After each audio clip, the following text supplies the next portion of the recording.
Logan, January is Cervical Cancer Awareness Month, but one of the more common causes of cervical cancer, the human papillomavirus, or HPV, can actually be prevented. And joining us now to talk more about cervical cancer and HPV is Dr. Lawrence Earl from ASAP Urgent Care. Doctor, thanks so much for being with us. Thank you for having me. All right, so first let's talk about the cervical cancer and its connection to HPV. Sure.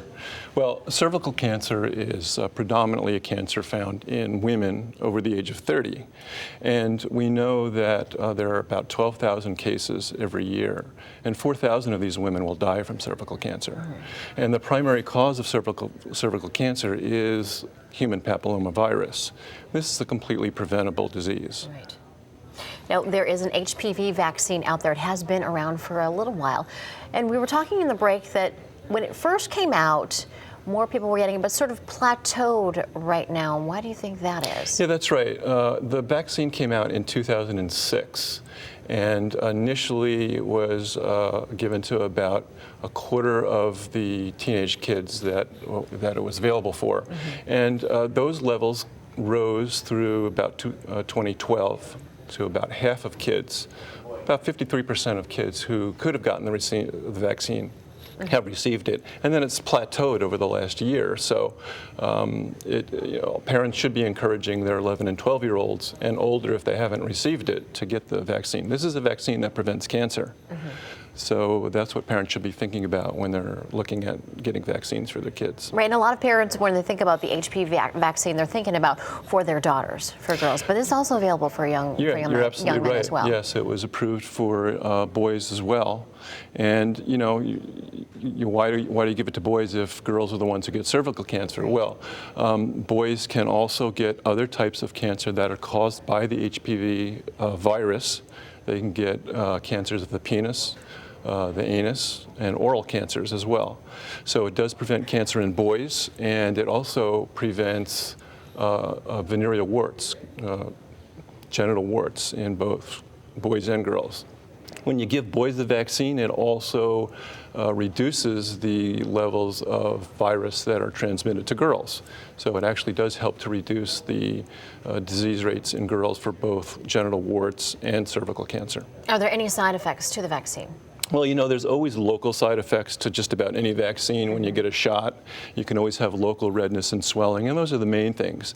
Some kids will get a little woozy after having a vaccine, like with other vaccines, and in those kids, we want to just have them sit and watch them for a few minutes.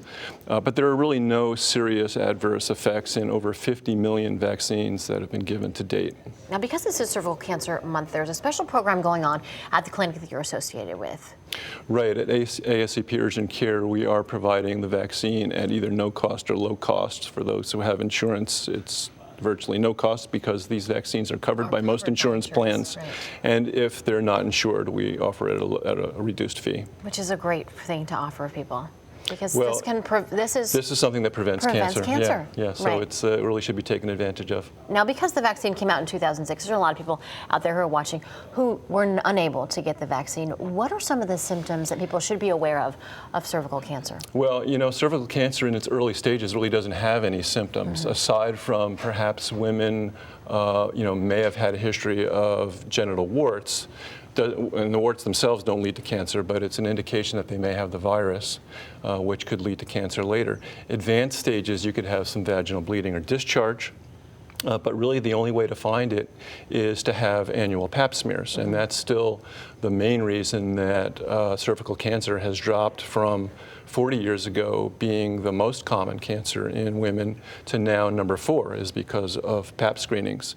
So that can catch abnormal changes in the cervix before it turns into a cancer or before it progresses to a cancer and can be dealt with.